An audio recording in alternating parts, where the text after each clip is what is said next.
12व्या आंतरराष्ट्रीय योग दिनानिमित्त पश्चिम बंगालमधील कोलकाता येथे आयोजित मुख्य कार्यक्रमात पंतप्रधान नरेंद्र मोदी यांनी देशवासियांसह जगभरातील नागरिकांना शुभेच्छा दिल्या।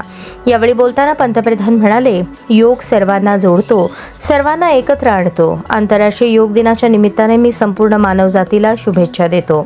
कोलकात्यातील कार्यक्रमासाठी निर्माण करण्यात आलेल्या स्वच्छ आणि सकारात्मक वातावरणाबद्दल त्यांनी कोलकाता वासियांचे विशेष कौतुक केले।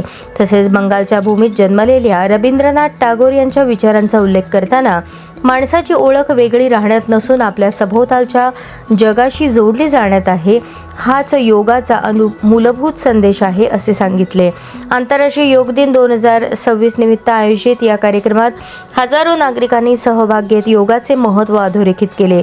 योगामुळे शारीरिक, मानसिक आणि आध्यात्मिक आरोग्य सुदृढ होत असल्याचा संदेशही यावेळी देण्यात आला।